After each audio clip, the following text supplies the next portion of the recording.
All rise. We will obey.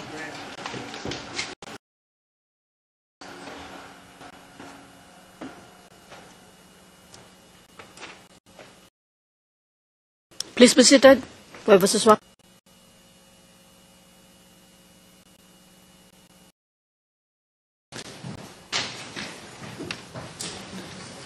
Ms. Steinberg, proceed.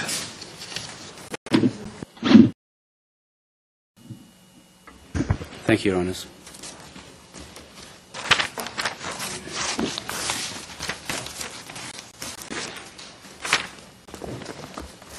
Mr. Witness, do you hear me? Yes.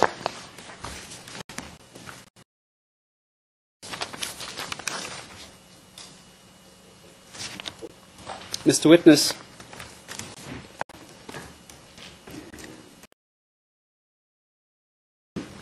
public session, but you've lived in the Turbo area for some time. Is that correct? Yes. The various names that you mentioned in your meeting at Mr. Ruto's house, are these people known to you from the area? Yes, I know them. And are you aware of their political affiliations? Yes.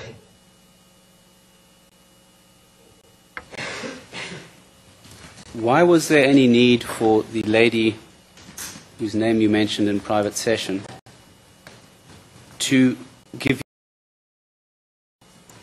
if they were all people whom you already knew? The main aim was to make my story so real and acceptable. I can understand why then you would inject into your story the names of real people. But the question is, why did the lady names if you already knew the people yourself?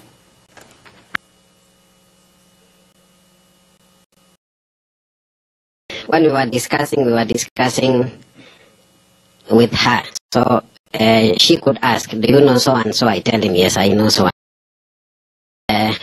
It was a combination of ideas so that we could exhaust at least as much as possible of Mr. Ruto. So, do I understand the names you mentioned are all friends or close allies of Mr. Ruto? Yes. So, let's start with, in what way is he a friend or close ally of Mr. Ruto?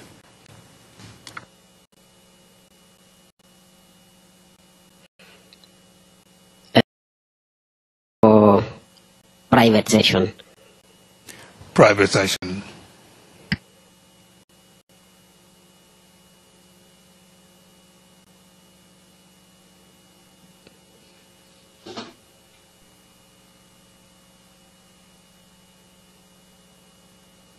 We are in open session, Mr. President.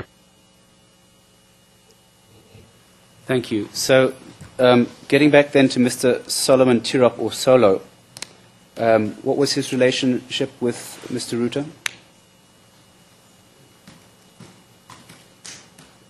In the year 2007, he was contesting to be a councillor of that ward. So, since he was an ODM candidate, he could freely meet with Mr. Ruto. I see. And you also mentioned at paragraph 45 of your statement that he considered himself to be a youth leader. Was that correct or incorrect in relation to Solo? It is incorrect. And Mr. Muri and Mr. Tirop, Solo, what was their ethnicity? They are Kalenjins. Thank you. And did he have any other role in the community, Mr. Tirop, Solo?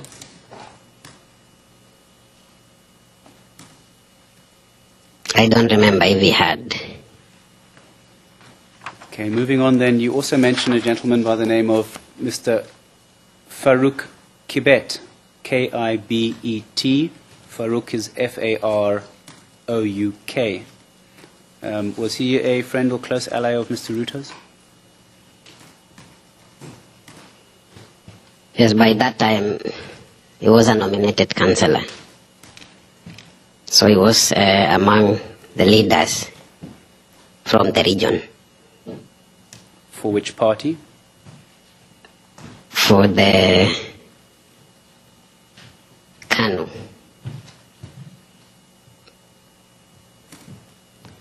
And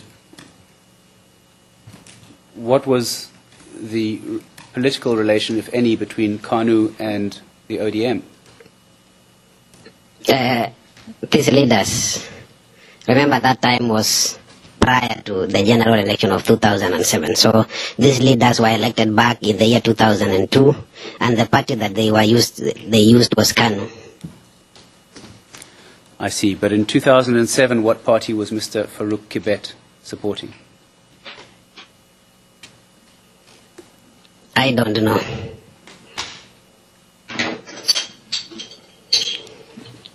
I think it's common cause, but did Mr. Ruto have a position in KANU back in 2002?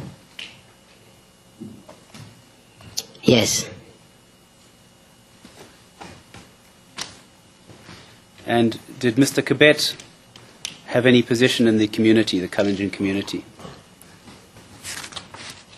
Yes, I had said he was a nominated councillor.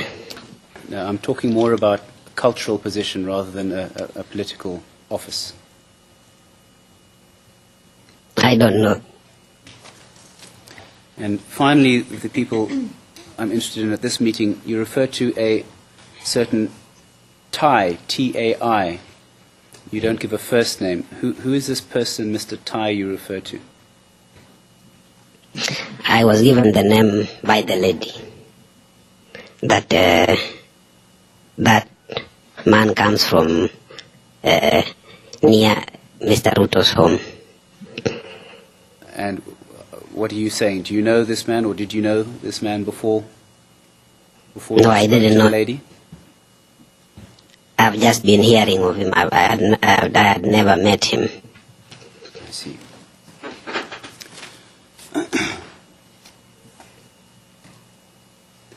Do you know of any relationship between Mr. Kibet and Mr. Ruto? I'm not sure that you answered that question. Was he also an ally or a close friend of Mr. Ruto's? Yes, I had said that because he was the nominated councillor by that time, he was a leader, and at that position that he was holding, it was automatic that he used to talk with Mr. Ruto and initiate development projects. So I believe he was a friend. I see. And what was Mr. Kibet's ethnicity? A Kalenjin. All right. Now, can you explain to the Chamber why you thought it was necessary, when making up this version, to go into so much detail as to the events that you were describing at this alleged meeting?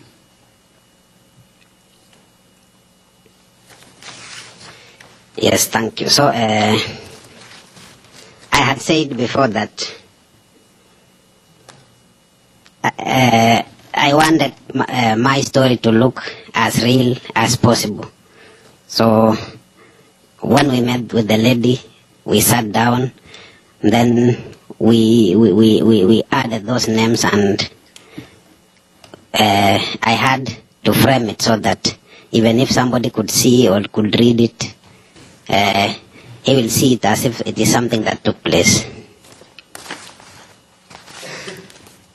Okay, I'm not asking you about the names for the time being, but rather about the details of what happened. And I want to get this very clear. When you say that things happened in a certain order, is that something you made up, or is that something that had been discussed with the lady?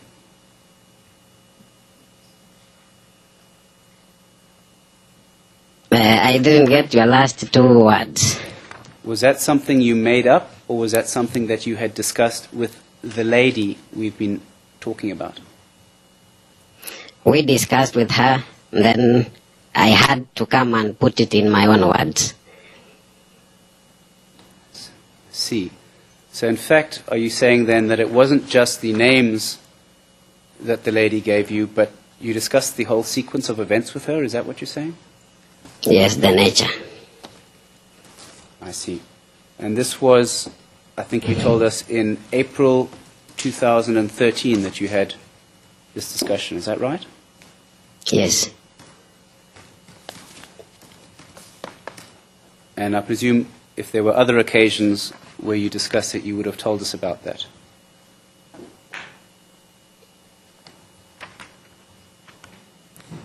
Your Honour, I'm trying not to object to the massive leading, but perhaps the straightforward question can be put. I'll reframe, Your Honours. Besides April 2013, did you have any other discussions with the lady about the contents or the events at the supposed meeting? Yes. Please tell us about these, when and where. Being careful when you give locations not to reveal your identity. Yes, when it was nearing July, the lady was aware that I was going to meet the investigators. And by that time, the lady was out of the country. So she could call me over the phone. We could talk for many hours, trying to tell me that when you go and meet the team, make sure you touch this, make sure you touch this, make sure you touch this. Presume you're referring to July 2013. That will be June.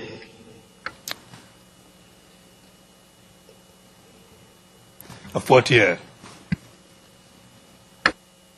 June 2013. I see.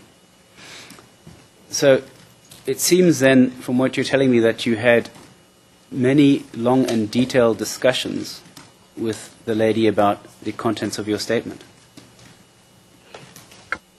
Yes.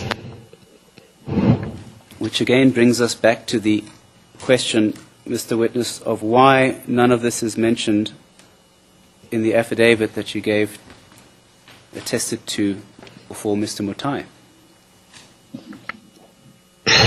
I answered on Friday that in the affidavit I wrote just a general information that and that I am withdrawing because of those reasons that I gave, but I never gave it in details.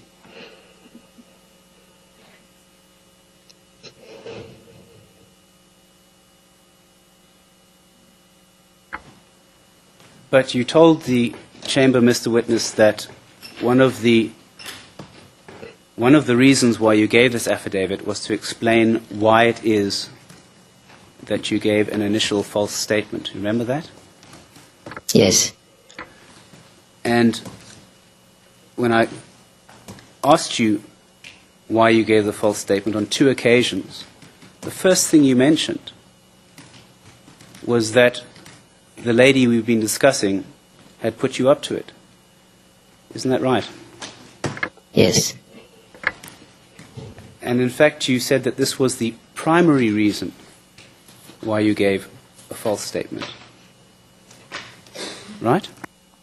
I think I talked of, in my affidavit, the word to recruit, and I said that recruitment now was a process that carried all these conversations and everything that was happening at that time. We'll get you an explanation in a moment, but just... Well, Your Honour, I do object. In fairness to the witness, it's not so simplistic as is being put forward.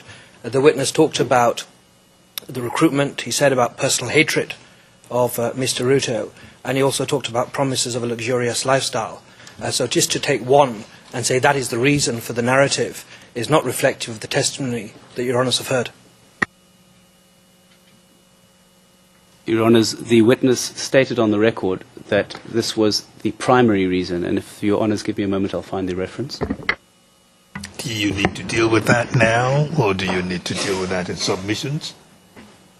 Your Honours, it's on the record. It speaks for itself. Perhaps I can move on. All right.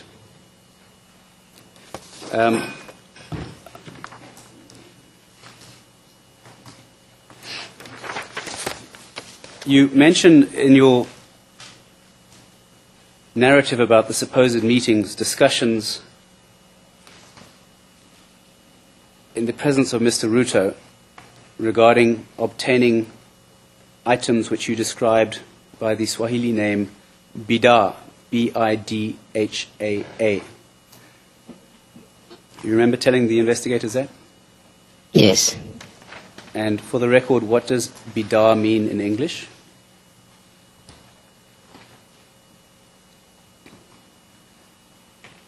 Items.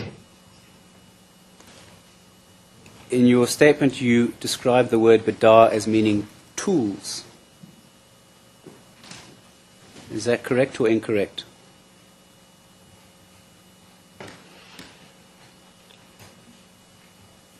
The word Bidhaa does not mean tools, it means items. All right. You go on to say, if I can refer you then to paragraph 76 perhaps, let's take you there. Mr. Court Officer, please call up 0109 0019 at page 0031.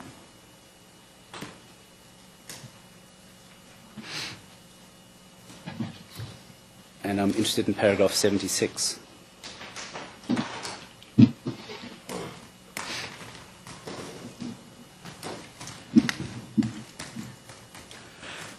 The pages requested is being presented to the witness, paragraph 76 onwards. Thank you, Mr. Court Officer. You'll notice there, Mr. Witness, that the paragraph deals with a speaker when Solomon Chirap was allegedly speaking, and he spoke about seeking authority to acquire bidhaa, which is a Swahili word for tools.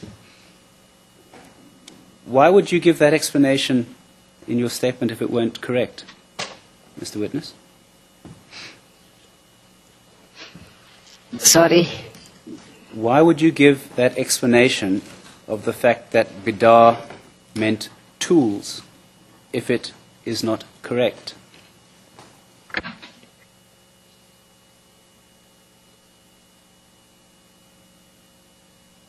When I was explaining, I believe that the investigator was writing it, put it to be tools.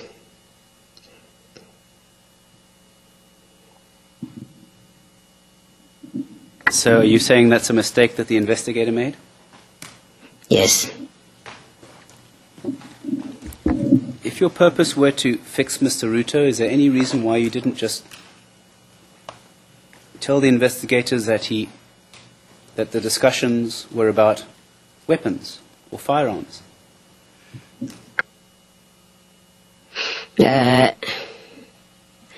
When explaining and giving the story, I could not just say it was for the tools, because I believe when people are planning something, they cannot just say it openly. They have to at least say it in a different way. So my aim was to make the story look real by not mentioning that it was the weapons, but using a different word. I'm not sure I understand your reasoning. This meeting at Mr. Ruto's house you were describing Was that a private meeting or a public meeting? The meeting I was describing, private, but I say that many people came.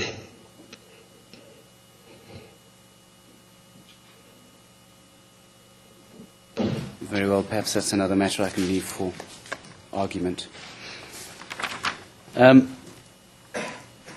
Mr. Witness, that wraps up the meetings at which you attribute statements to Mr. Ruto, and you go on in your first statement to describe the events of the election day. I don't think we need to go through that. And the events of the 29th of December. I think we can skip over that. I'd like you to then deal with the events of the 30th of December, the night of the 30th of December 2007. And to start off with, I can ask briefly to go into private session because I will be asking one or two questions about a relative of yours. Your Honor? Private session.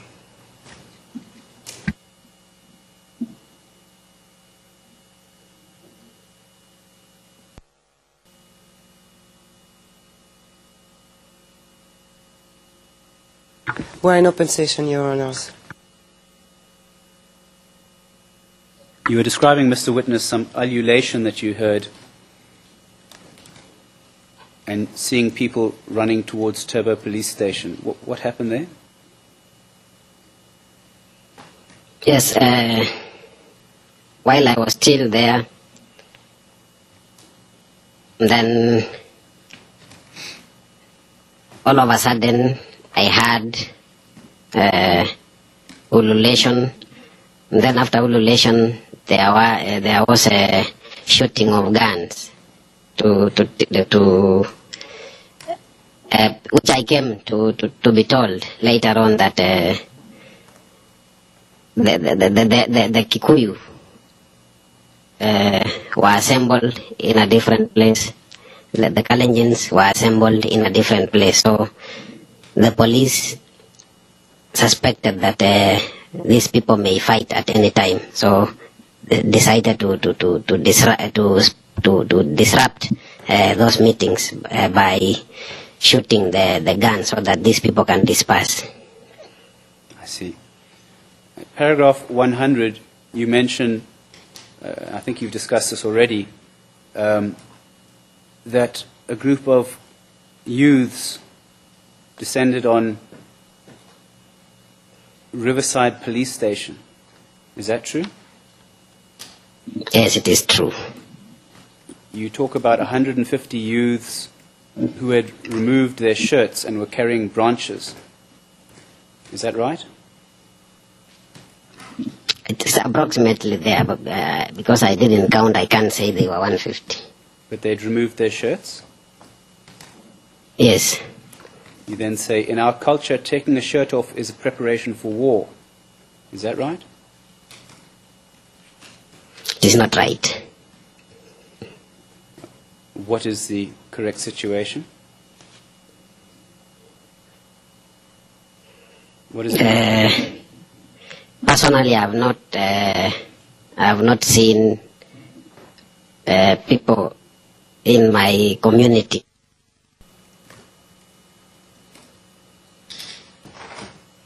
We're in open session, Mr. President. Thank you, Mr. Witness. Court officer, can you please call up the following page, 0041, dealing with incidents on the 2nd of January?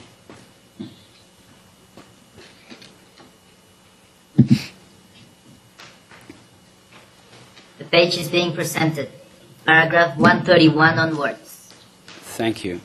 Now, I direct your attention to paragraph 132, Mr. Witness, where you refer to another incident, alleged incident of looting or witnessing looted goods. And you can read that in your own time, but did such an incident ever happen? No, he didn't. What's recorded here then, where did that information come from? Is it something you were told or something you made up perhaps? It is something I made up. Okay. I'm interested in why you chose to make up certain of these allegations. And I'll start in the beginning, in the middle, where you say, approximately line 4, there was another man named Nicholas Terrace who was leading a pregnant Frisian cow. Why did you think to tell the investigators that he was leading a pregnant Frisian cow?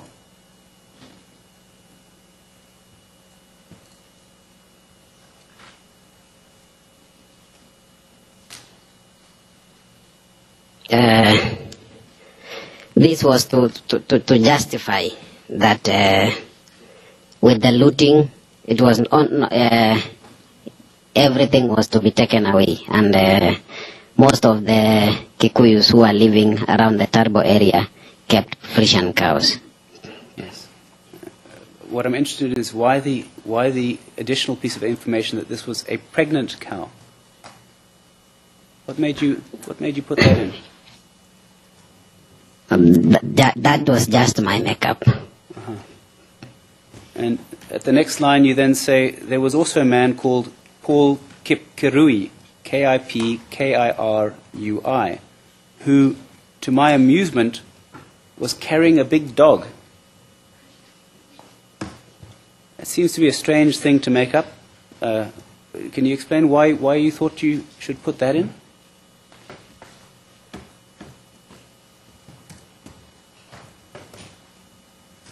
Yeah, sometimes back after the post-election violence, I had people talking about somebody who took a dog. I see. So this is not something you made up of your own. It's something you say you heard from someone else. Yes. I see. Your Honor, I note that I've gone over the time. Perhaps this will be an appropriate juncture to break. Yes, we will take our lunch break now, and we'll come back in 1.5 hours. Witness, you can remember my advice to you carries: do not discuss your testimony with anyone during the break. We'll meet again in 1.5 hours. Thank you. Court will adjourn. All right. We will.